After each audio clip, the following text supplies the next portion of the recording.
언니 살려줘! 이른 새벽 동생 꿈에 잠에서 깨어났습니다. 끈적한 땀으로 침대 시트는 젖어 있었고 잠에서 깨어난 제 심장은 100m를 전력 질주했을 때보다도 더 빨리 뛰고 있었죠. 서둘러 침대 밑에 올려둔 물컵을 들어 벌컥 물을 마셨지만 좀처럼 진정되지 않았습니다. 창밖은 아직 어둑어둑한 새벽이었어요. 잠시나마 제가 있는 곳이 어딘지도 모를 만큼 정신이 없었죠. 여보, 괜찮아? 또 처제 꿈꾼 거야? 안쓰러운 눈빛으로 저를 바라보는 남편을 보자 이곳이 제 집이라는 걸 알게 되었습니다. 땀으로 젖은 잠옷의 불쾌함에 벗어나고 싶어 서둘러 침대에서 일어섰어요. 아직 새벽이야. 좀 더 자지 그래. 많이 잤어. 당신은 좀 더 자. 출근 전에 깨워줄게. 그러다가 쓰러져. 약은 먹었어? 당신까지 깨워서 미안해. 사실 약을 먹지 않았습니다. 약이 제게 아무런 도움이 되지 않는다는 것을 안 순간 멍한 표정으로 쓰레기통에 다 넣어버렸죠. 저는 곧장 샤워실로 들어갔어요. 초겨울 새벽 꽤나 추운 날씨에도 찬물을 틀어서 땀을 씻어냈죠. 저는 원래 여름에도 절대 찬물로 샤워하는 사람이 아니었어요. 찬물이 싫어 여름 바다에도 못 들어가는 사람이었죠. 하지만 그 사건 이후 저는 한겨울에도 찬물로 샤워를 합니다. 그렇게라도 하지 않으면 제 정신이 어딘지 모를 곳으로 사라져버릴 것 같았거든요. 찬물을 몸에 뿌리다가 저도 모르게 눈물이 나와 들고 있는 세안제를 거칠게 집어 던졌습니다. 요란한 소리가 났고 저는 욕실 바닥에 주저앉아 버렸죠. 급하게 남편이 들어와서는 물을 끄고 추위에 오들오들 떠는 저를 안아주었어요. 따뜻한 물로 씻으라니까. 왜 자꾸... 못된 년. 세상 똑똑한 척 다 하더니 지 인생 그렇게 말아먹고 가버리면 끝이야? 제 동생은 감쪽같이 사라졌습니다. 조사 담당 형사분들 모두가 제 동생은 살해당했다고 생각하고 있었죠. 대한민국에서 한 해에 살해당하는 사람의 수가 무려 1000명이 넘는다고 합니다. 따스하게 내려앉는 햇살을 보며 하루를 마감하는 평화로운 나날들을 보내다 보면 정말 현실적으로 믿을 수 없는 숫자죠. 1000명이라니.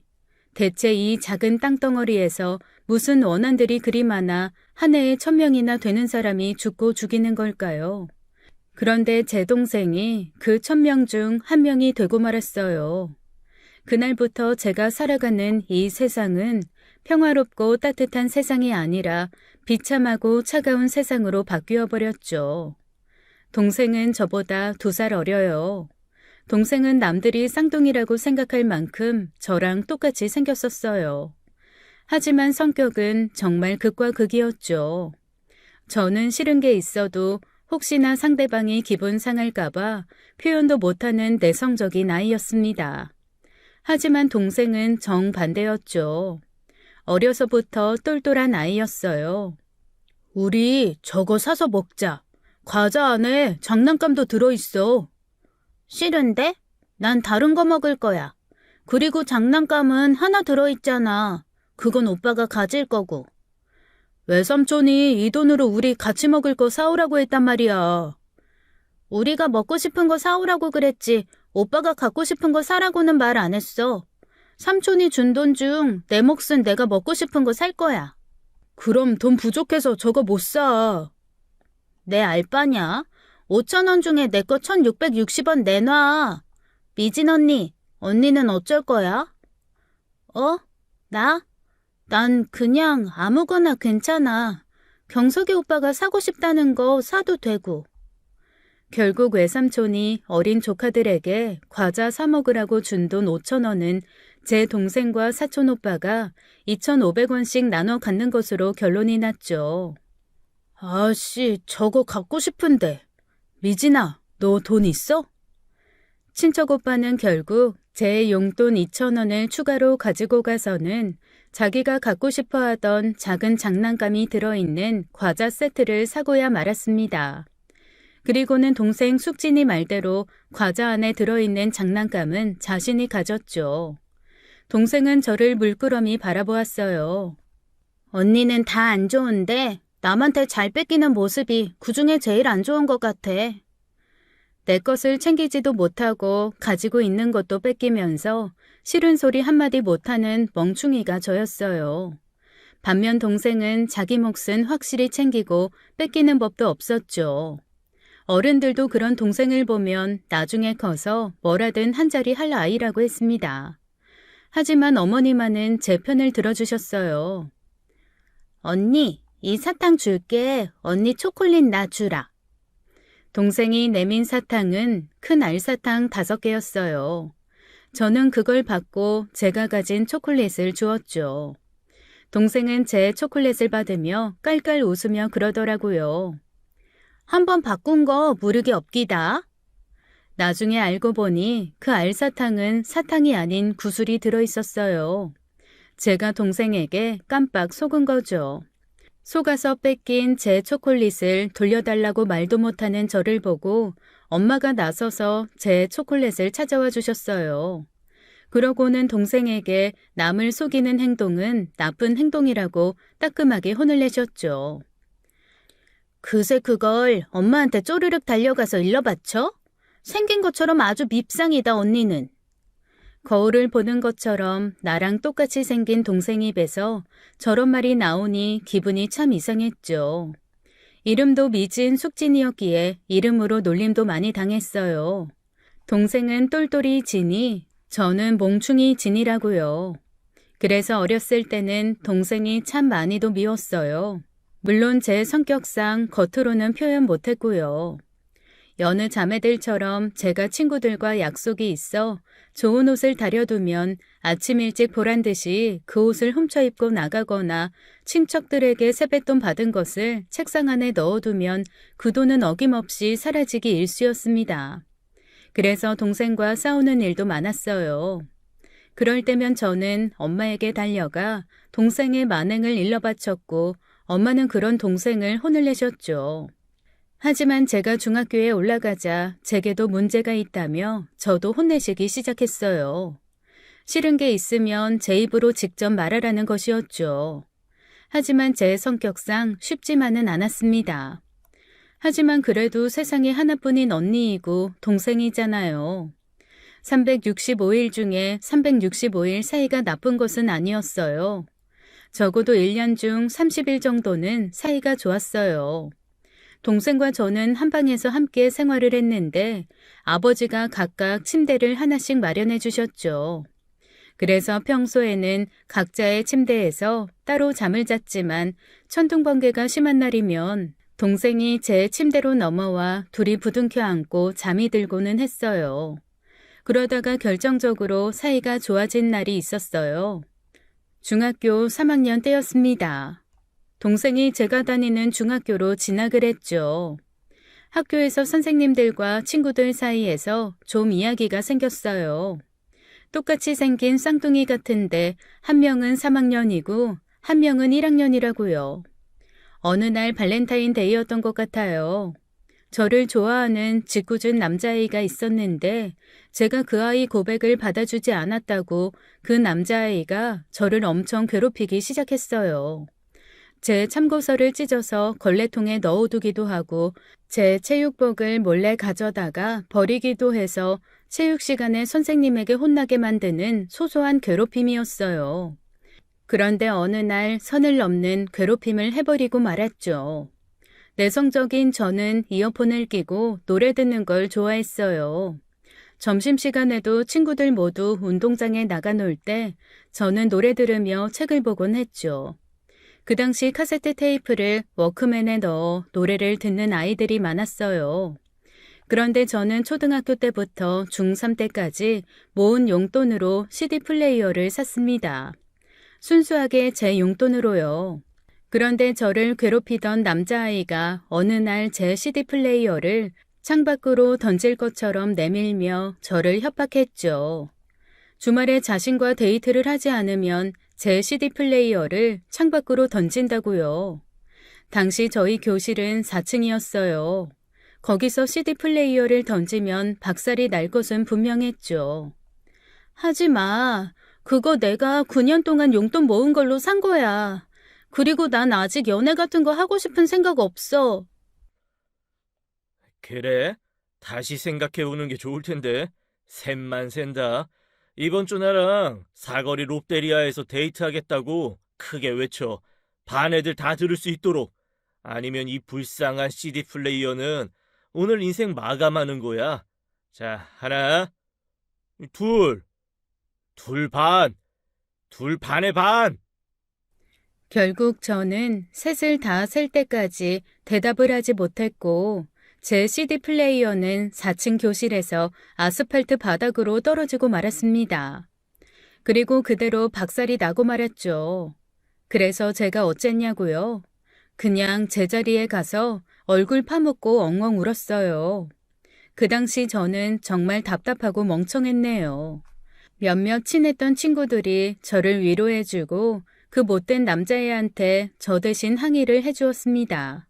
하지만 그 남자애는 당시 일진 같은 무리의 아이 중 리더 같은 아이였기에 그 남자애가 항의하던 애 책상을 걷어차자 그 이상 항의는 못했죠. 제 친구들도 무서웠을 거예요. 저도 그랬는걸요. 그런데 체육복을 저한테 빌리러 왔던 동생이 그 장면을 다 봤나 봐요. 음악 시간에 필요한 리코더를 제게 빌렸다가 돌려주면서 체육복을 빌리려고 한 거였죠. 동생이 한 손에 리코더를 들고 저희 교실로 저벅저벅 걸어 들어오더라고요. 제가 네 동생이야? 진짜 똑같이 생겼네. 와, 어이, 미진이 동생, 이리 와봐. 네 언니 대신 네가 나랑 롯데. 못된 남학생은 저 대신 제 동생에게 추근덕거렸지만 남학생은 말을 끝까지 하지 못했습니다. 다음에 이어지는 제 동생의 행동으로 그 교실에 있던 그 누구도 입도 열지 못했어요. 제 동생이 들고 있던 리코더를 그 남학생 머리를 향해 진짜 있는 힘껏 휘둘렀거든요. 퍽소리와 함께 리코더 머리가 부러져서 날아갔고 남학생은 비명소리와 함께 리코더로 맞은 자신의 머리를 감싸주며 쓰러졌습니다. 이어서 컥컥거리며 남학생은 울음을 터뜨렸어요. 그 충격적인 모습에 다들 굳어서 제 동생과 바닥에 쓰러져 있는 남학생만 쳐다보고 있었죠. 너 내일까지 우리 언니 CD 플레이어 새로 사다 놔라. 저는 동생이 건네는 머리 없는 리코더를 받아서 멍하게 동생을 쳐다보았고 이어서 수업 종소리에 동생은 자신의 반으로 갔어요. 뒤이어 들어온 한문 선생님께서 그때까지 바닥에 쓰러져 있는 남학생에 대해 물었고 학생들이 상황 설명을 해주게 되었죠. 남학생은 머리에 큰 옥을 가지고 그날 교무실에서 선생님에게 매를 맞았다고 해요. 제가 학교 다닐 때는 저랬어요. 지금 학교에서는 상상도 못할 일이죠. 하여간 선생님에게 매까지 맞은 남학생은 이를 바득바득 갈았나 봐요. 중1분이 안 된 여자애한테 맞아 교실 안에서 오열까지 했으니 왜 안 그러겠어요. 수업이 끝나고 청소 시간 못된 남학생은 자기 무리들을 끌고 어디론가 가더라고요. 그 모습의 불길함을 느낀 저는 남학생들 무리를 몰래 뒤따라갔어요. 혹시나 했는데 역시나더라고요. 선배를 리코더로 때렸다며 제 동생 교실로 쳐들어간 그 남학생 무리는 학교 준비를 하던 제 동생 머리채를 잡아 때리려고 하더라고요. 평소 조용한 저도 그때만큼은 조용히 있을 수가 없었어요. 바로 달려가서 남학생 무리에서 제 동생을 떼어냈죠. 내 동생 건들지 마! 하지만 제 말에 겁먹을 남학생들이 아니었어요. 그 말과 동시에 저와 제 동생을 밀어 넘어뜨리더니 5명이나 되는 남자애들이 저희를 밟기 시작했죠. 정말 눈앞에 별이 보인다는 게 무슨 말인지 알겠더라고요. 그 와중에 동생만은 밟히지 말라고 동생을 꼭 안고 있었는데 무자비한 남학생이 발길질을 할 때마다 눈앞에서 번쩍번쩍 불꽃이 튀었습니다. 그렇게 한참 저희를 밟던 남자애들은 앞으로 저희 학교 생활 힘들게 만들어주겠다는 협박을 하고는 자리를 떴어요. 머리는 헝클어져 산발이 되었고 코에서는 언제 터졌는지 코피가 흐르더라고요. 동생의 친구들이 그제야 저희를 걱정하며 일으켜줬어요. 저는 아픔도 못 느끼고 그저 걱정만 되었습니다. 그 남학생들이 마지막에 계속 저희를 괴롭혀 주겠다고 말했으니까요. 동생은 오늘 일을 절대 부모님에게 말하지 말라고 하더라고요. 당시 실직한 아버지가 가게를 열었는데 그 가게가 잘 되지 않아 엄마까지 가게 일을 돕는 상황이었거든요. 저 역시 동생 말대로 부모님에게 걱정을 시켜드리고 싶지 않아 말을 안 했습니다. 다음 날 학교를 가니 그 남학생이 저를 보며 실실 웃더라고요. 그리고는 자기 손을 자기 목에 대고 쓱 그으며 저를 노려봤어요. 왜 있잖아요. 넌 죽었어라는 몸동작이요. 덜컥 겁이 나더라고요. 그래서 눈도 잘 못 마주치고 고개를 숙였어요. 첫 수업이 어떻게 끝났는지도 잘 모르겠더라고요. 겁쟁이인 저는 그 남학생이 무서웠거든요. 그런데 첫 수업이 끝나고 쉬는 시간에 놀라운 일이 벌어졌어요. 동생이 다시 제가 있는 교실로 나타난 거죠. 그것도 어제 저희를 죽어라 밟은 못된 남학생 앞에 딱 서더라고요. 어디 감히 선배 교실을 막 드나들긴? 어제 덜 맞았어? 오늘도 한번 교육시켜줘? 새 CD 플레이어 가져왔어? 참나. 야, 어제 맞아서 정신 나갔냐? 미쳤어? 내가 그걸 왜 사와? 그때였어요. 퍽 소리와 함께 제 동생이 이번에는 자기 리코더를 가져와서는 또 남학생 머리를 힘차게 내리친 거였죠. 남학생은 외마디 비명과 함께 다시금 책상 밑에 주저앉아 괴로워했어요. 또 리코더를 들고 와서 자신을 때리리라곤 아마 상상도 못했을 거예요. 그러자 그 못된 남학생의 친구들이 달려왔어요. 하지만 어제처럼 저희를 때리지는 못했어요. 또다시 부러진 리코더를 들고 서 있는 동생을 보니 남학생들 마음에도 공포라는 감정이 일었을 거예요. 쟨 진짜 미친 애다라는 기분이 들었겠죠. 그 남학생들도 기껏 해봐야 중학생뿐이 안 된 애들이잖아요. 동생은 내일 또 온다라는 말을 남기고 교실로 갔고 실제로 다음 날 또 저희 교실로 찾아왔습니다. 제 거랑 자기 리코더가 박살났으니 이번에는 단소를 들고 왔더라고요. 단소는 더 단단한데 말이죠. 쉬는 시간에 4층 3학년 교실이 있는 복도를 동생이 걷는데 다들 수군거리면서 동생에게 길을 열어줬어요. 저를 괴롭히던 남학생은 수업이 끝나자마자 쏜살같이 어디론가 사라진 후였죠. 저를 포함 다들 알았을 거예요. 제 동생이 또 찾아올까봐 자리를 피한 거죠. 동생이 매일 그 못된 남학생을 찾아다니는 웃지 못할 상황이 만들어졌습니다. 하지만 그 작은 학교에서 어떻게 매번 숨어 다닐 수 있겠어요. 외나무 다리에서 만난 원수처럼 동생과 남학생은 복도에서 마주쳤고 자신을 향해 걸어오는 제 동생을 본 남학생은 소리를 지르며 도망을 갔습니다. 그리곤 다음 날 새 CD 플레이어를 사들고 와서는 제게 주더라고요. 그날 이후 동생과 많이 친해졌어요. 동생은 여전히 저를 바보 언니라고 했지만요. 하여간 이토록 동생은 강한 아이였어요. 소심하기만 한 저는 그런 동생의 강단이 멋있었죠. 저는 동생보다 먼저 결혼했습니다. 조용한 성격 탓인지 연애도 많이 못 해보았어요. 아니 정확하게는 딱 한 번 해보았네요. 대학생 때 만난 남자친구와 10년 연애 끝에 결혼했으니까요. 하지만 동생은 달랐어요. 결혼하기 전까지 10번 이상의 남자를 만났으니까요. 그 성향이 반영된 듯 직업도 늘 바뀌곤 했습니다. 언니, 나 땡땡물산 취직했어. 기념으로 한턱 쏠 테니까 엄마 아빠 모시고 라세네에서 만나. 공부도 곧 잘했던 동생은 대학도 서울 명문대를 한 번에 들어갔습니다. 그러더니 졸업 후에 대기업에 척하고 붙었어요. 부모님은 물론 저도 무척 기뻐서 크게 축하해 주었죠. 하지만 대기업 합격했다며 한턱 크게 쏜 동생은 딱 3개월 만에 회사를 때려쳤습니다. 에휴, 꼰대들. 뭐 그리 안 되는 게 많은지. 아니, 입고 다니는 옷도 참견을 한다니까. 치마가 짧다, 반바지는 안 된다, 옷이 비친다. 에휴, 내가 지들 가발 스타일까지 참견하면 지들은 기분 좋겠어? 참나. 단체 생활이고 소속감이 필요하니 그런 거겠지. 그렇다고 그 좋은 회사를 그냥 박차고 나오면 어떡하니? 남들은 들어가고 싶어도 못 들어가서 안달인데. 내가 스트레스 받으며 그런 곳을 왜 다녀?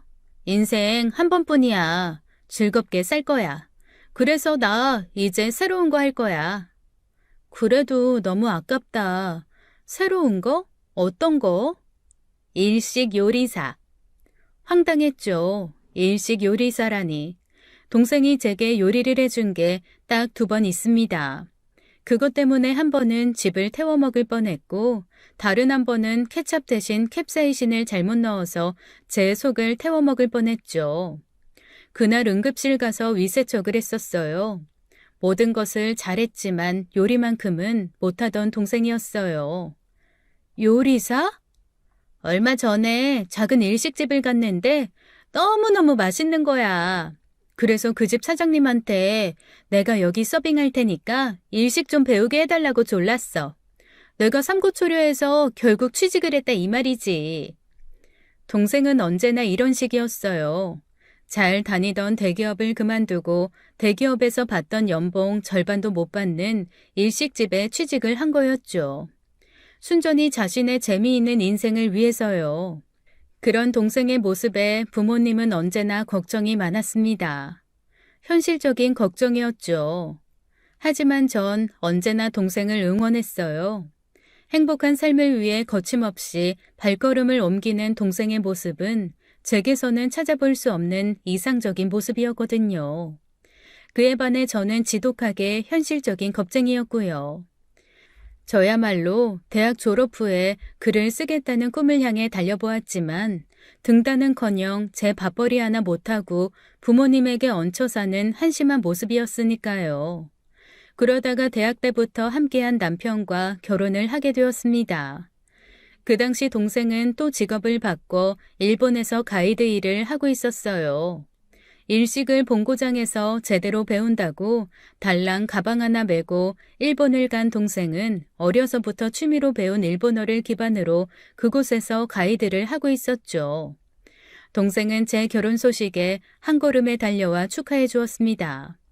오랜 연애 끝에 남편과 결혼한 저였기에 남편과 동생도 친분이 많이 있었죠. 동생은 결혼 당일 턱시도를 입고 손님 맞이하는 남편에게 다가와서는 형부 축하드려요 하며 제 남편을 안아줬다고 합니다. 그리고는 남들은 안 들리게 귓속말로 그랬대요. 우리 언니 진짜 잘해줘요. 내가 세상에서 내 자신 말고는 좋아하는 사람 아무도 없는데 유일하게 좋아하는 사람이 우리 언니예요. 그러니까 우리 언니 눈에 눈물 나게 하면 형부 눈에는 피눈물 나게 할 거고 우리 언니 놔두고 한눈 팔면 그 눈을 뽑아버릴 거예요. 축하 인사 대신 반협박을 하는 동생에게 남편은 그저 웃어 보일 수밖에 없었다고 하네요. 든든한 동생 두어서 좋겠다는 말과 함께요. 제 결혼 후 동생은 한국으로 다시 돌아오게 되었습니다. 저는 결혼하고 한 달 만에 임신을 했어요. 전업주부로 살며 소소하게 글 외주를 받아 살고 있었죠. 그렇게 아이를 낳고 글을 쓰고 육아를 하는 와중에 동생에게서 연락이 왔습니다. 결혼을 하겠다며 남편감을 소개해주겠다는 연락이었어요. 자유로운 영혼의 동생은 연애도 자유롭게 했었습니다. 평생 결혼하지 않겠다고 말하던 동생이었어요. 난 내 자신이 가장 소중해. 그래서 아마도 언니처럼 결혼을 못할 것 같아. 너를 세상에서 가장 소중하다고 생각해주는 남자가 나타날 거야. 그럼 그때 결혼 생각이 들 거고. 그게 가능해? 난 언제나 그게 신기했어. 어떻게 나 자신을 나보다 더 사랑할 수 있는 사람이 있을 수가 있어? 말도 안 되는 이야기야. 그러니까 좋다고 결혼하고는 다들 이혼하는 거지. 아, 미안. 언니가 그렇다는 이야기는 아니야. 난 그저 나 자신을 사랑하며 혼자 살 거야. 그런 동생이 갑자기 결혼을 하겠다며 제부될 사람을 소개해준다니 놀랄 수밖에요. 그리고 동생에게 제부를 소개받고 또 한 번 놀랐습니다. 평소 동생이 만나던 남자들과는 전혀 다른 모습의 남자였어요. 두꺼운 안경에 약간 통통한 듯한 외모, 남자치고는 조금 작아 보이는 키는 여자로서도 그렇게 크지 않은 동생과 별로 차이가 나지 않아 보였답니다. 평소 예쁘장한 얼굴로 큰 키에 잘생긴 남자들만 만나던 동생이기에 예비 제부의 모습에 사실 조금 놀라기는 했어요.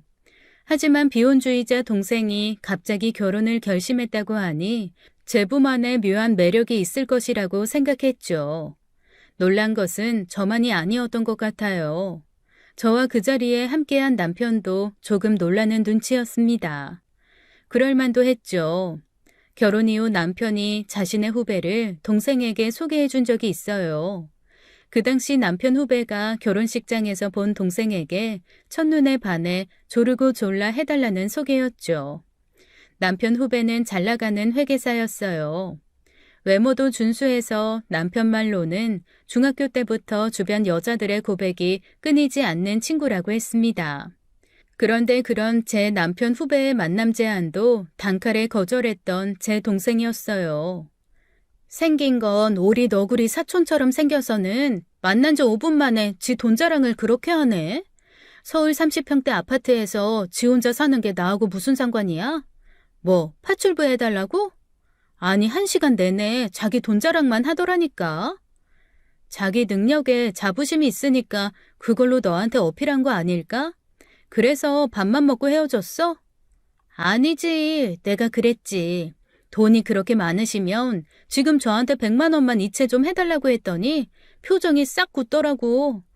그래서 돈 없는 거지인 저는 짜져드린다고 하고 나왔어. 그런 동생이 결혼할 상대라고 소개해준 예비제부는 동생이 이전에 만나던 남자들보다 많이 부족해 보였어요. 친정엄마가 자세히 보고 자신에게 알려달라고 했는데 뭐라고 말을 해줘야 할지 벌써부터 머리가 지끈거리기 시작했죠. 하지만 외모가 전부는 아니라고 생각했습니다. 최대한 예의를 갖춰서 이야기를 나눴죠. 예비제부는 현재 서울에서 혼자 살고 있다고 했습니다. 자취를 하고 있는 것이었죠. 부모님은 지방에서 농사일을 하신다고 했고 고향에는 여동생이 일찍 결혼해서 부모님 집 근처에 살고 있다고 했어요. 남편이 조심스럽게 제부가 현재 하는 일에 대해 물었죠. 좀 쑥스럽네요. 지금 편의점에서 일하고 있어요. 아, 계속 그 일을 하려는 건 아니고 공무원 공부도 같이 하고 있어요. 내년 안에 꼭 합격하려고요. 아, 공무원이라면 어떤... 9급이요. 아무리 그래도 그 이상은 좀 벅차더라고요. 그 말에 솔직히 좀 실망했었어요. 제가 속물 같아 보인다고 해도 이해합니다. 하지만 제 동생이 보다 좋은 남편감을 만나길 바랬어요. 진심으로요. 제 미묘한 표정을 동생이 눈치챘나 보더라고요. 식탁 밑에서 발로 제 발을 차더라고요. 애써 웃으며 좋은 분위기로 식사 자리를 끝냈습니다. 언니가 말한 나 자신을 나보다 더 사랑해주는 남자야. 그동안 내가 내 행복을 위한 선택을 할 때마다 다른 남자들은 왜 그런 선택을 하냐고 나를 혼내더라고. 내가 지들 딸도 아닌데 말이야. 그런데 유일한 남자였어. 내 선택을 응원해주는 사람. 그 사람 사랑하니? 사랑은 모르겠지만 내 모습을 이해해주는 사람은 확실해. 당연히 집안에서는 난리가 났죠. 아무리 자유롭게 키운 막내딸이지만 사윗감으로 데리고 온 남자가 편의점 아르바이트를 하고 있으니 순순히 딸을 내어줄 부모님이 몇이나 될까요? 하지만 결국 승자는 동생이었어요. 생전 처음 보는 아버지의 극대노에도 동생의 선택을 꺾을 순 없었습니다. 다만 아버지가 조건을 거셨어요. 아르바이트가 아닌 제대로 된 직장을 갖고 다시 오라는 거였죠. 결국 제부는 제 동생과 결혼하기 위해 작은 회사 영업직으로 취직을 하고 나서야 결혼을 할 수 있었습니다. 이후 우리의 우려와는 다르게 동생 부부는 굉장히 잘 사는 것 같았어요. 역시 사람은 겉으로만 보면 모르는 거라 생각했습니다. 그러던 어느 날 동생이 저녁에 저를 불렀습니다. 오랜만에 동생과 함께 식사를 하며 이런저런 사는 이야기를 했어요. 그리고 헤어질 때쯤 동생이 이런 말을 하더라고요. 언니는 주미 가졌을 때 어떤 기분이었어? 주미는 제 딸이었어요. 말로 표현 못하지. 병원에서 꼬물꼬물 그 작은 우리 주미 손을 잡는데 눈물이 막 쏟아지더라고. 그런데 갑자기 주미는 왜? 엄마들은 모성애가 있다고 하잖아. 자기 자식을 보고 모성애가 없는 엄마들도 있을까? 만약 그렇다면 어떻게 해? 그런 엄마도 있을까? 난 우리 주미 보자마자 세상의 중심이 우리 주미가 된 것 같아서 그건 잘 모르겠네. 그렇지? 언니는 충분히 그럴 사람이긴 하다. 나는 자식 낳아도 모성애는 안 생길 거야. 나밖에 모르는 이기적인 년이니까. 무슨 말이야? 너 혹시 임신했니? 아니야, 언니. 괜한 말 했다. 나 그럼 갈게. 그렇게 말하더니 동생은 서둘러 자리에서 일어났죠. 숙진아, 어?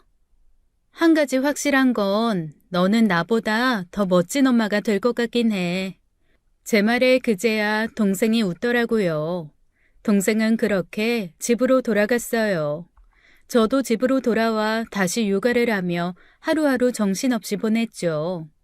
그리고 일주일 뒤에 동생이 임신 소식을 전해왔습니다. 아마 제게 찾아온 날부터 동생은 자신의 임신 사실을 알지 않았나 싶어요. 엄마가 된다는 자신의 모습이 걱정이 되었었나 봅니다. 자신의 성향을 누구보다 잘 아는 동생이기에 혹시나 제대로 된 엄마가 되지 못할까봐 하는 우려와 걱정이요. 그제야 모성애가 안 생기면 어쩌냐 하는 동생의 걱정이 이해가 되었습니다. 하지만 동생의 우려와는 다르게 동생을 꼭 닮은 딸을 출산한 후에 누구보다 아이를 잘 키웠어요. 이전에 떠돌아다니던 자유로운 동생에서 완벽한 엄마가 되었죠. 그리고 동생이 어느 날 제게 그러더라고요. 나도 이제 나 자신보다 더 사랑하는 사람이 생긴 것 같아. 그 사람이 동생의 아이라는 것은 말하지 않아도 알 수 있었어요. 동생에게 지금처럼 행복하게 살라고 해주었죠. 그쯤 저는 지독한 불면증에 시달리고 있었어요. 육아와 함께 공모전 준비를 위한 글을 쓰다 보니 스트레스가 쌓이고 쌓여 예민해지고 있었죠. 으르렁거리는 살쾡이 같아서 남편도 제 주변에 오는 걸 조심조심 했었습니다. 불면증이 얼마나 심했으면 처방을 받은 수면제가 없으면 잠도 잘 수 없는 상황이었어요. 그런 저를 동생은 언제나 걱정해 주었죠. 쉽게 잠들 수 있는 차나 향초도 사다 날라주었습니다. 그리고 어느 날이었어요. 평소처럼 수면제를 먹고 잠들었던 제가 아침에 일어나 청정수 한 컵을 들이마셨습니다. 그리고 꺼둔 전화기를 켰어요. 평소 벌레가 기어가는 소리에도 잠에서 깨는 예민해질 대로 예민해져 있던 저는 밤에 전화를 끄고 잠이 들곤 했습니다. 전화기를 켜자마자 10통이 넘는 부재중 통화 목록이 뜨기 시작했어요. 그건 다름 아닌 동생 전화였어요. 얘가 무슨 일이 있나 깜짝 놀랐죠. 그리고 이어서 온 문자에 저는 심장이 쿵 하고 내려앉았습니다. 언니, 제발 살려줘. 언니, 제발 나 좀 살려줘. 동생에게 무슨 큰일이 생긴 것 같았습니다. 바로 동생에게 전화를 걸었지만 전화를 받지 않았죠. 전화는 꺼져 있었어요. 그날이 토요일이라 남편도 출근을 안 하고 집에 있었습니다. 극도로 불안해하며 동생에게 계속 전화를 거는 모습에 남편이 다가와 물었죠. 동생이 이런 문자를 보냈어. 아무래도 뭔가 잘못된 것 같아. 어쩌지? 전화 안 받아? 일단 동서한테 전화해봐. 저는 남편 말대로 제부에게 전화를 걸어보았지만 제부도 전화를 받지 않았습니다. 다급해하는 제게 남편이 어서 옷을 입으라고 했어요. 동생 집으로 가볼 요량이었죠. 저는 고개를 끄덕이며 바로 남편과 함께 동생네 집으로 향했습니다. 동생네 집은 저희 집에서 30분뿐이 안 걸렸어요. 그런데 가는 길이 1년 같았어요. 112에 전화를 걸까 말까 고민하다가 결국 걸고 말았습니다. 그리고 상황 설명을 하니 동생 주소지로 출동을 하겠다고 하더군요. 늦은 신고로 먼저 도착한 건 저희 부부였어요. 초인종을 눌러도 문을 두드려도 안에서는 아기 울음소리만 들릴 뿐이었죠. 동생의 딸, 제 조카인 듯 했습니다. 동생 집 비밀번호는 제가 알고 있었어요. 혹시 동생이 갑작스럽게 쓰러진 것일까봐 문을 급하게 따고 안으로 들어갔습니다. 집에 들어서니 집안에서는 역한 냄새가 났어요. 무슨 고기 비린내 같은 냄새였죠. 나중에 알았어요. 그 냄새가 피비린내라는 것을요. 문을 열고 들어가니 거실에는 제부가 쓰러져 있었습니다. 남편은 제부에게 가보았고 저는 동생을 찾기 위해 다른 방을 돌아다녔어요. 하지만 동생은 보이지 않았습니다. 동생 대신 제 등장에 놀라 빽빽 우는 조카만이 아기 침대 위에 덩그러니 있었죠. 저는 어서 조카를 안아 어르고 달래주었어요. 그리고 이어 경찰이 도착을 했죠. 경찰들도 동생 집 거실 모습에 놀라는 눈치였어요. 신고하셨죠? 이게 무슨 냄새야? 아이를 안고 방에서 나와 거실을 보니 들어올 때 정신없어 놓쳤던 모습이 그제야 제대로 보이더라고요. 제부는 소파 밑에서 잠들어 있었고 지독한 술 냄새가 풍기고 있었습니다. 그것을 증명이라도 하듯 옆에는 소주병이 5병이나 굴러다니고 있었고요. 그리고 2, 3리터는 좋게 될 정도의 피가 거실 바닥에 흥건했어요. 비린내는 그 피비린내였던 것이었습니다. 무엇보다 피 웅덩이 옆에는 피 묻은 망치도 떨어져 있었어요. 그것을 보며 경찰은 무전으로 어딘가에 도움을 요청하는 것 같았습니다. 출동 지역 지원 요청합니다. 살인 사건으로 보여요. 경찰의 그 한마디에 정신이 아득해지더라고요. 졸도할 것 같은 정신을 간신히 잡았어요. 제부에게 달려가 흔들어 깨우며 물었죠. 내 동생 어디 있냐고요. 제부를 힘껏 내리치며 물었지만 제부는 정신을 차리지 못했습니다. 결국 저는 그대로 정신을 놓고 말았어요. 나중에 눈을 떠보니 병원이었고 남편이 근심 어린 표정으로 저를 보았습니다. 숙진이는? 우리 숙진이는? 남편은 조용히 고개를 저었어요. 아직 숙진이를 찾지 못했다고 했죠. 나중에 도착한 경찰 지원팀이 제부를 잡아갔고 현재 조사가 진행되고 있다고 했습니다. 당장 경찰서로 달려가고 싶었지만 남편이 저를 만류했어요. 제 상태가 안 좋다고 하면서요. 제 딸아이와 조카아이는 시어머니가 급하게 오셔서 저희 집에서 봐주고 있다고 했습니다. 병실 침대에 누워 있었지만 동생 집에서 본 거실의 참상이 머릿속에서 떠나지 않았어요. 제 스스로 팔에 꼽혀 있는 링거 바늘을 뽑아버렸어요. 그와 동시에 피가 튀었죠. 남편이 기겁하며 달려왔어요. 하지만 전 당장 경찰서로 가보겠다고 떼를 썼습니다. 안 된다고 하는 남편에게 저도 모르게 소리를 질렀어요. 가게 해달라고! 우리 숙진이 찾아야 한단 말이야! 그리고 그 자리에 주저앉아 오열했어요. 남편은 조심스럽게 저를 다독여 주었습니다. 당신 걱정되는 마음 충분히 알아. 그런데 당신도 지금 상태가 안 좋아. 일단 진정하고 누워있어. 처제는 내가 찾아볼게.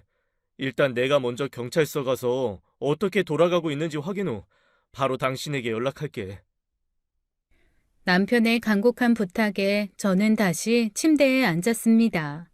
그리고 지금 바로 경찰서에 가서 상황을 확인 후에 알려달라고 했어요. 남편은 알겠다고 말한 후에 간호사에게 저를 부탁한다는 말을 3번이나 하더니 그래도 걱정된다는 듯 저를 보다가 경찰서로 출발했죠. 그리고 다음 날 늦은 저녁이 되어서야 남편이 돌아왔어요. 제가 그토록 기다리던 소식은 들을 수 없었습니다. 아직 처제의 행방을 알 수 없다는 이야기였어요. 경찰은 제보를 유력 용의자로 조사 중에 있는 듯 했습니다. 아파트 CCTV를 확인했나 봐. 그런데 동서가 새벽에 엄청 큰 캐리어 가방을 들고 나가는 걸 확인했대. 남편의 말이 무슨 의미인지 알 수 있었어요. 그 말에 오열하고 말았죠. 제 말에 남편은 아직 섣부른 추측은 하지 말자고 하더군요. 밝혀진 사실은 아무것도 없다면서요. 그러면서 제부가 경찰서에 진술한 내용을 남편이 알려주었습니다. 동생이 여행을 간다며 제부에게 여행 가방을 부탁했다는 내용이었어요. 그래서 제부는 동생이 미리 준비해둔 가방을 챙겨 지하 주차장에 있는 동생 차에 실어서 동생이 말한 장소에 차를 가져다 두었다는 것이었죠. 그리고 집에 와서 술을 마시고 잠이 들었다는 것이었습니다. 하지만 집안에 있는 피와 망치는 자신도 전혀 모르는 것이었어요. 동생이 말한 장소에 차를 두고 올 때도 동생을 보지 못했다는 것이 제부의 진술이었죠. 제부가 말한 장소로 경찰이 가보았지만 주차되어 있는 차만 확인했을 뿐 캐리어 가방과 제 동생은 찾지 못했다고 했습니다. 저는 그 진술을 도저히 믿을 수가 없었어요. 앞뒤가 전혀 맞지 않았습니다. 아내가 여행을 간다고 하는데 외진 곳에 차와 같이 짐을 두고 자신은 택시를 타고 집으로 돌아왔다고요. 얼마나 성의 없는 거짓말인가요? 경찰들도 저와 같은 생각인 것 같다고 남편이 말해주더군요. 그렇게 병실에 있던 저는 결국 더 이상 참지 못하고 직접 경찰서로 향했습니다. 남편이 잠시 자리를 비운 틈에 빠져나왔다가 남편에게 걸리고 말았죠. 더 이상 저를 말리지 못한다고 판단한 남편은 저를 데리고 함께 경찰서에 가주었어요. 제가 경찰서에 가자 담당 경찰관은 추가로 드러난 몇 가지 정황을 더 말해주었습니다. 일단 여러 가지 가능성을 두고 조사 중에 있습니다. 거실에 있던 피도 동생분 피인지 국가수에서 검사 중에 있는데 이게 참... 처제 피가 맞나요? 그 정도 출혈이면... 아니요. 그게 사람 피가 아니에요. 네? 사람 피가 아니라뇨? 그럼 제 동생 피가 아니라는 거예요? 네, 돼지나 소, 그런 동물 피입니다. 충격이었죠. 거실에 있는 피가 사람 피가 아니라뇨. 대체 제부는 그곳에 왜 동물 피를 뿌려둔 것일까요? 이어서 경찰은 저희 부부에게 다른 이야기를 했습니다. 사건의 관점을 다른 시선으로 보고 있다고요. 제 동생은 살아있을 확률이 매우 높다고 했습니다. 경찰의 말에 저는 안도의 숨을 내쉬었죠. 하지만 이어지는 말은 너무나 충격적이어서 제가 소리를 지를 뻔했습니다. 동생분 은행 잔고가 일시에 다 빠져나갔어요. 그것도 실종되는 그 시점에요. 무엇보다 동생분이 실종되기 몇 주 전 전세로 살고 있는 신혼집도 월세로 바꾸며 보증금을 빼가신 게 확인되었어요.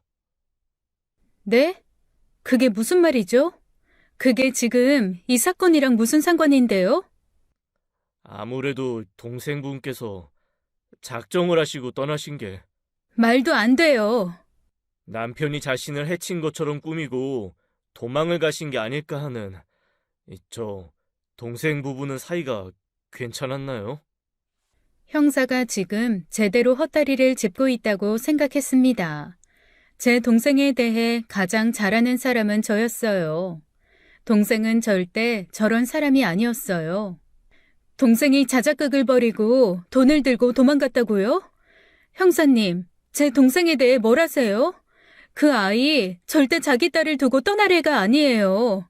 그런데 집에 딸이 있었잖아요. 다시 흥분하는 저를 경찰과 남편이 진정시켰죠. 결국 어떤 것도 건지지 못하고 저희 부부는 집으로 돌아왔습니다. 집에는 시어머니께서 걱정 어린 표정으로 제 아이와 조카를 돌보고 계셨어요. 면목이 없었죠. 시어머니께서는 아이들은 자기가 잘 돌보고 있으니 걱정 말라고 하셨습니다. 감사했어요. 그렇게 사건은 제 동생의 가출로 가닥을 잡는 듯한 경찰이었습니다. 정말 못 믿을 경찰이라고 생각했어요.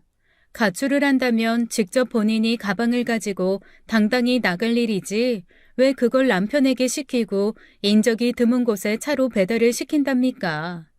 차는 제부가 말한 그곳에 그대로 방치되어 있었어요. 큰 캐리어 가방만 사라져 있었죠. 동생의 핸드폰을 추적도 했지만 마지막 발신지는 그 차가 있는 곳이었답니다.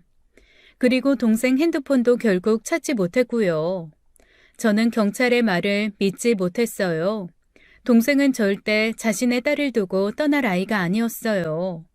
무엇보다 거실에 뿌려져 있는 동물의 피는 또 무엇이고요. 그렇게 복잡하게 일을 만들 이유가 하나도 없을 뿐더러 제 동생 성격상 제부와 살기 싫다면 당당하게 이혼을 요구하면 요구했지 이렇게 야밤 도주하듯 도망갈 아이가 아니었습니다. 하지만 경찰은 그런 제 말을 듣지 않았죠. 개인적인 감정이 들어간 가족이라는 이유 하나로요. 다만 제부는 아직 용의선상에 있었기 때문에 지속적인 관찰 및 조사를 진행한다고 하더군요. 그렇게 시간이 흘러갔습니다. 경찰은 별다른 단서를 찾지 못했죠. 그리고 어느 날 제게 한 통의 전화가 왔습니다. 그 전화를 받고는 기절하는 줄 알았어요. 발신인에 제 동생 이름이 적혀 있었습니다. 바로 제 동생이었어요. 여보세요? 숙진이니? 야, 너 어디야? 대체 어떻게 된 거야? 여보세요? 아이고 놀래라. 무슨 그렇게 전화에 대고 소리를 질러 아가씨. 내가 핸드폰 주웠어. 방전되어 있길래 충전해서 전화드려요. 언니라고 적혀 있던데 맞나요? 전화 주인 남편분은 전화를 안 받으시네. 전화기 속 목소리에 제 실망은 커졌습니다. 동생이 아니었어요. 동생의 전화기를 찾은 일반인이었습니다. 전화기를 찾아주고 싶다는 아주머님 말에 제가 당장 그쪽으로 달려가겠다고 했죠. 아주머니가 말한 장소는 동생의 차가 발견된 곳에서 그리 멀지 않은 곳이었어요. 저는 바로 남편과 함께 그 장소로 달려갔어요. 그리고 동생의 전화를 돌려받을 수 있었죠. 남편과 차로 돌아오는 길에 동생의 핸드폰을 뒤져보았습니다. 실종된 동생이 어디로 사라진 건지 실마리를 찾기 위해서였어요. 그리고 동생 폰의 사진첩을 여는 순간 저는 경악을 하고 말았습니다. 뭐야? 이 사람이 왜 내 동생이랑 있어? 제 말에 운전을 하던 남편도 슬쩍 사진을 보곤 소리를 질렀죠. 뭐야? 아, 이놈이 왜 여기서 나와? 저는 상상 못할 인물의 등장에 혼란스러웠어요. 대체 뭐가 어떻게 돌아가는지 감도 잡히지 않았습니다. 그리고 사진에 찍혀있는 날짜를 보곤 경악을 할 수밖에 없었어요.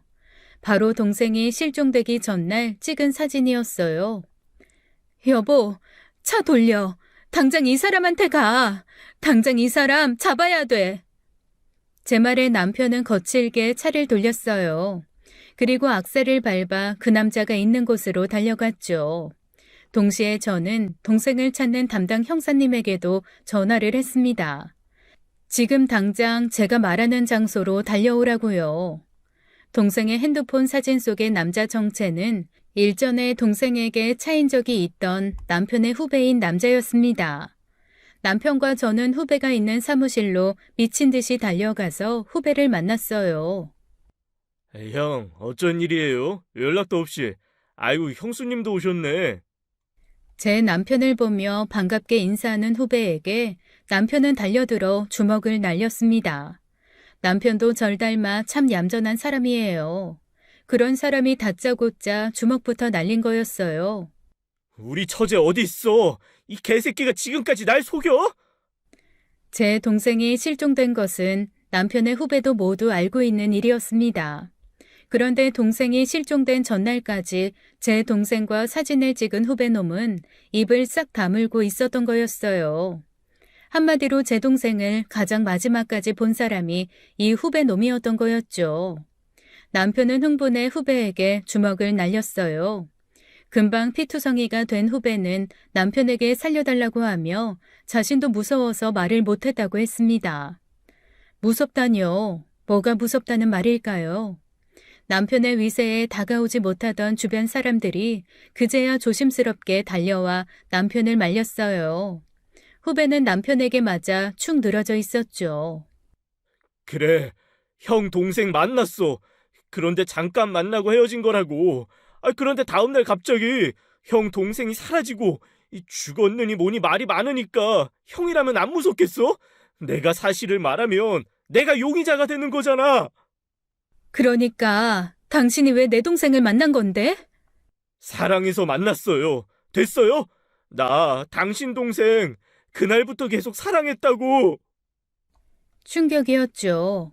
남편 후배의 말은 결혼한 동생이 남편 후배를 몰래 계속 만나고 있었다는 말이었으니까요. 하지만 믿을 수가 없었습니다. 제 동생을 마지막에 보았으면서 지금까지 숨긴 남자였어요. 무엇보다 동생이 자유분방해서 연애를 많이 하지만 한 번도 양다리나 바람을 피운 적은 없었습니다.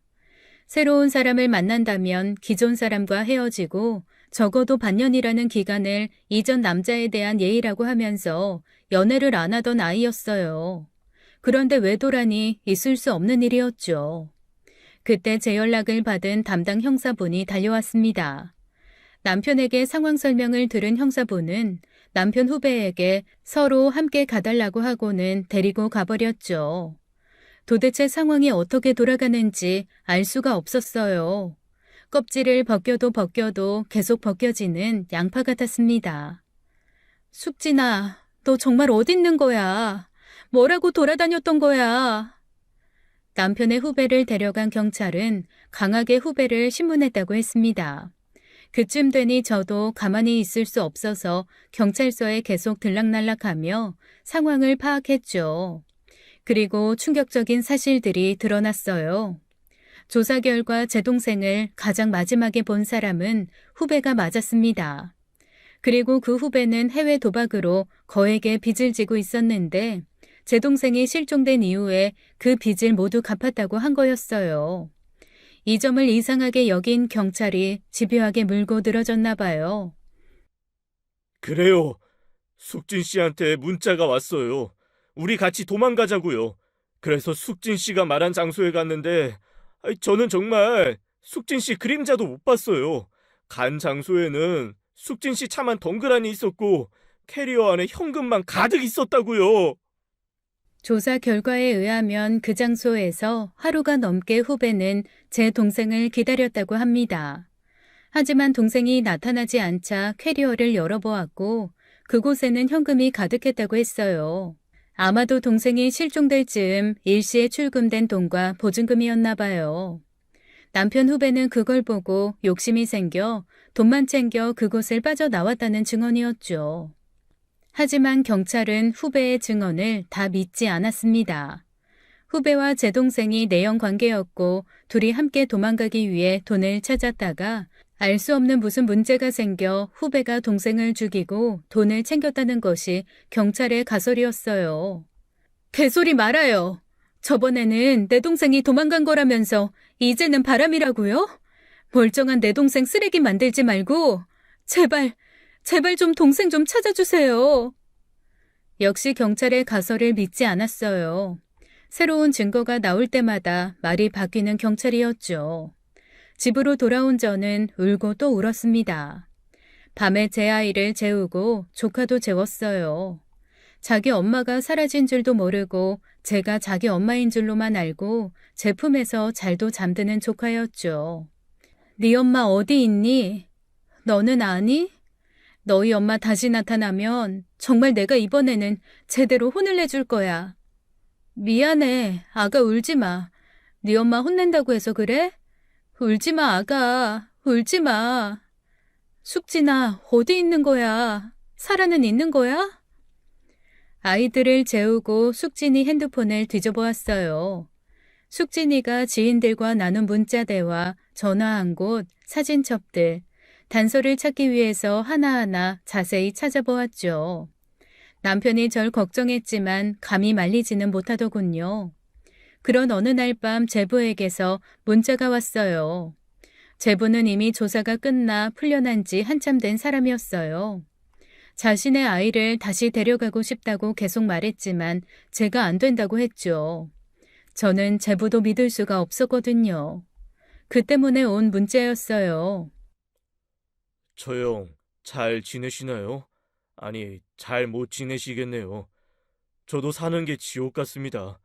제 아이를 못 보니 더 그렇네요.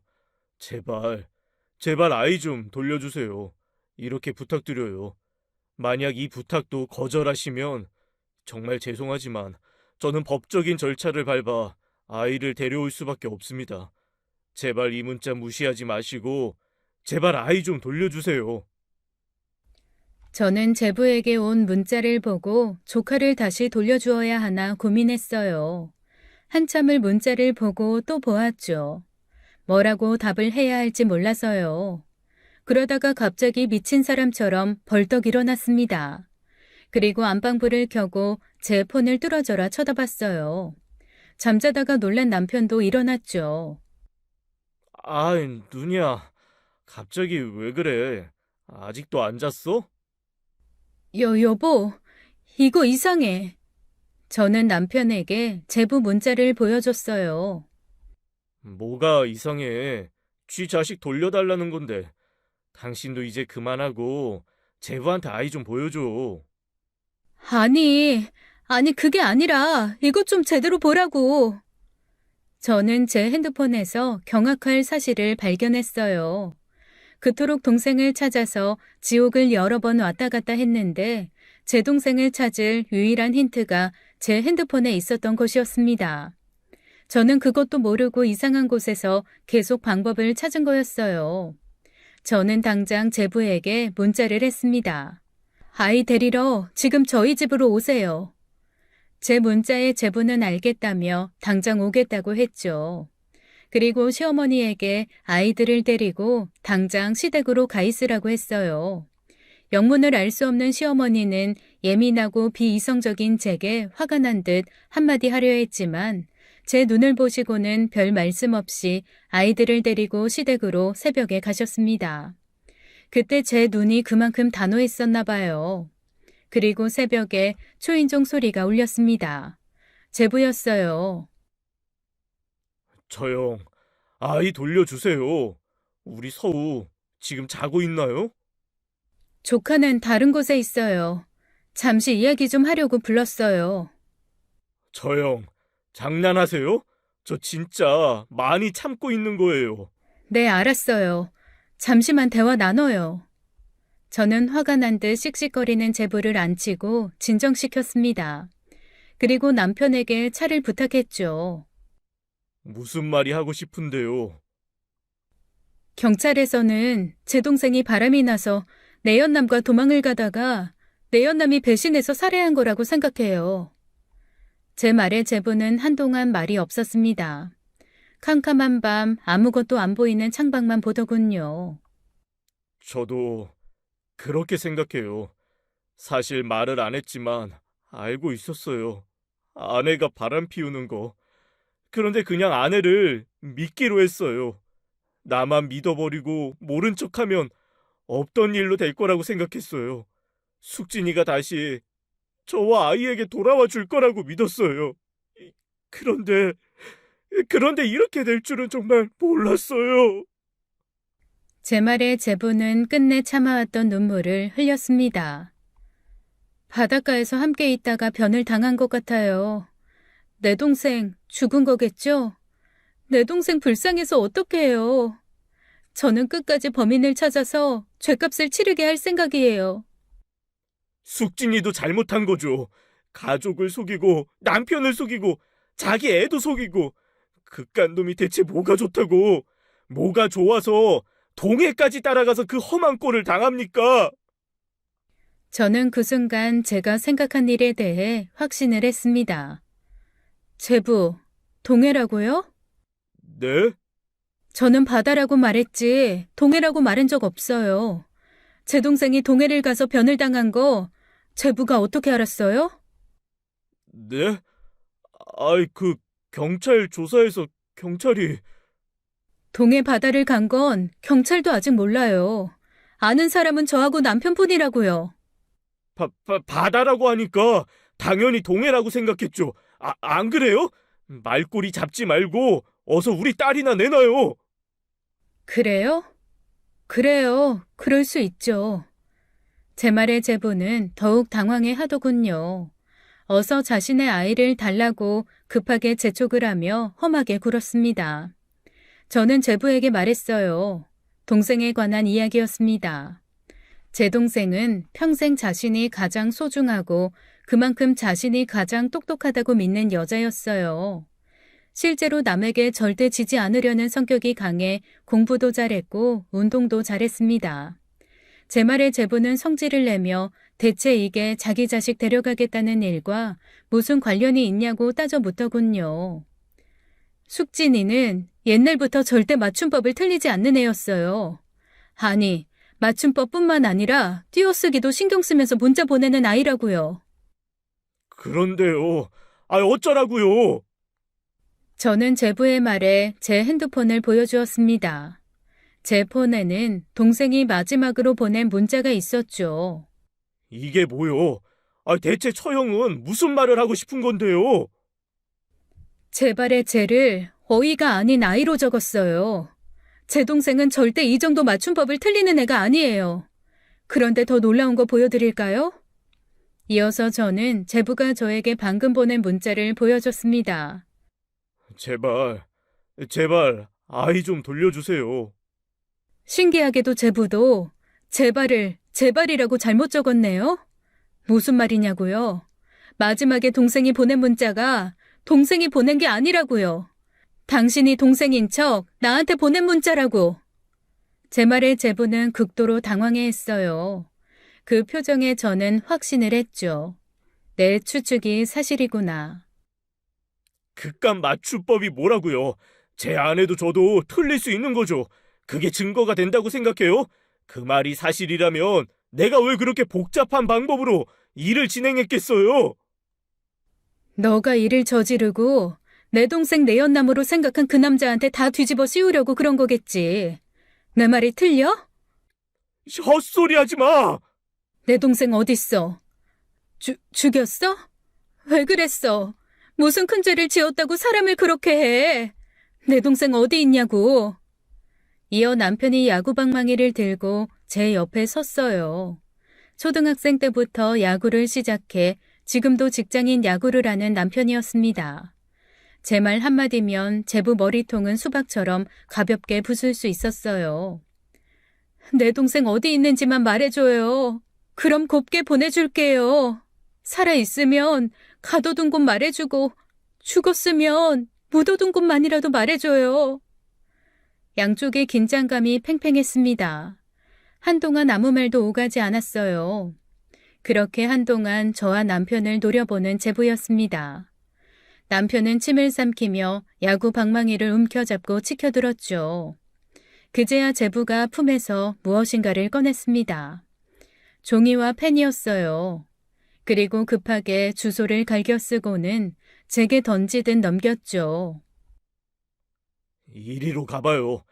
죽었는지 살았는지는 나도 몰라요. 이제 보내주세요. 애는 알아서 잘 키워주세요. 그렇게 말하는 제부를 저와 남편은 보내주었어요. 약속은 약속이니까요. 제부는 그렇게 급하게 저희 집을 나섰습니다. 하지만 곱게 보내줄 수는 없었어요. 문을 열자 그 앞에는 형사들이 대기하고 있었죠. 제부를 부르고 나서 제가 부른 담당 형사들이었어요. 제부가 집에 왔을 때 남편은 핸드폰을 켜두고 있었어요. 바로 담당 형사에게 걸어둔 전화였죠. 우리가 나눈 대화는 밖에 있는 형사들도 모두 듣고 있었던 거였어요.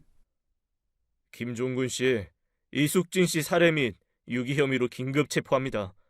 당신은 묵비권을 행사할 수 있고 변호사를 선임할 수 있습니다.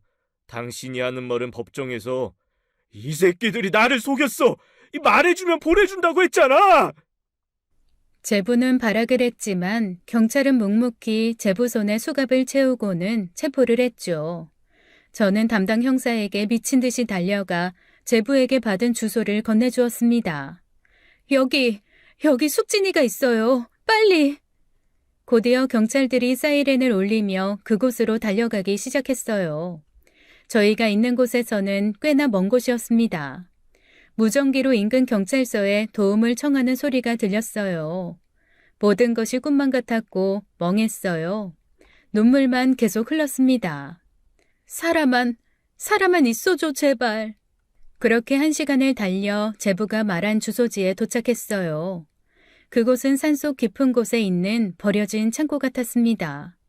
저희 말고 먼저 도착한 경찰과 구급차가 와 있었어요. 저는 도착하자마자 차에서 내려 달려나갔고 그런저를 경찰이 말렸죠. 진정하세요. 지금 찾으시는 분 여기 없으세요. 네? 아니 대체... 이 창고에서 발견되셨는데 지금 위중하셔서 급하게 먼저 병원으로 이송되었어요.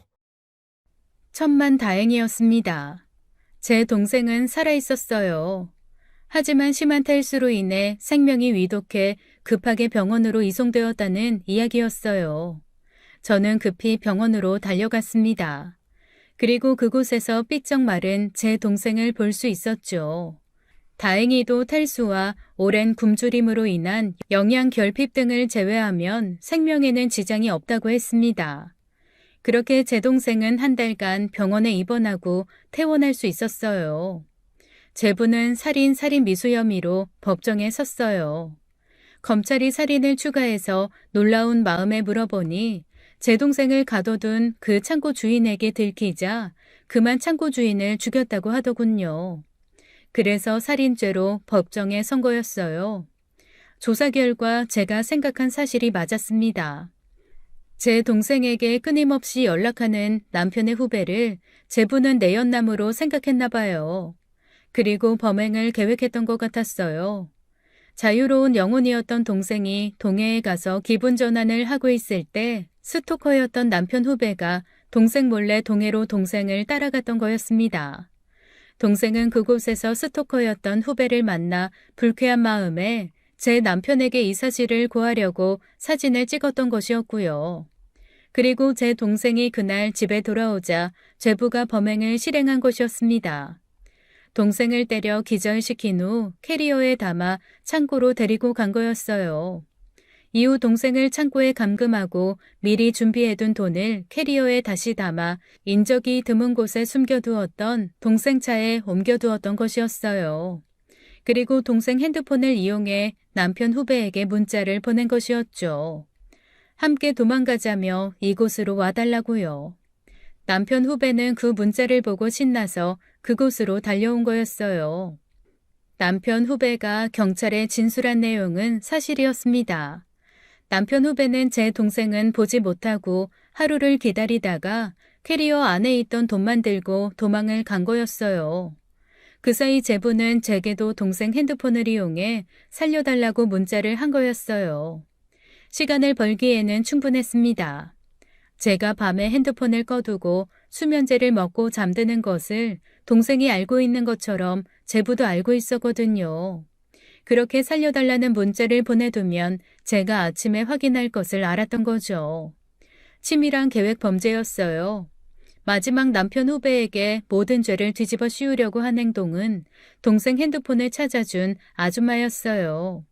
동네 어눌한 아줌마에게 돈 100만 원을 쥐어주며 특정한 날에 제게 연락을 해서 동생 핸드폰을 주었으니 찾아가라고 말하라 제부가 그 아줌마에게 시킨 것이었습니다.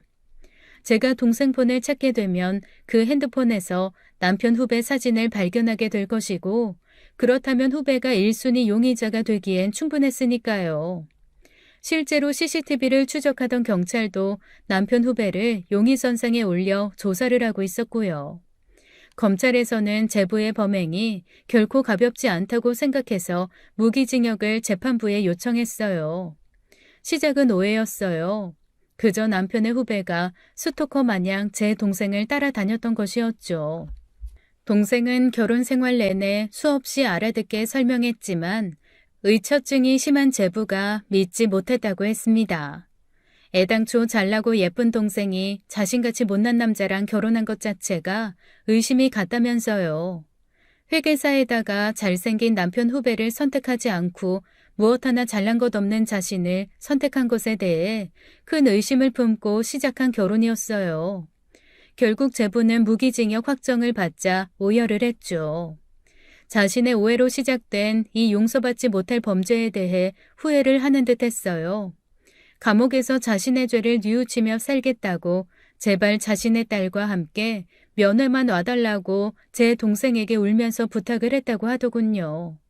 어림도 없는 이야기였어요.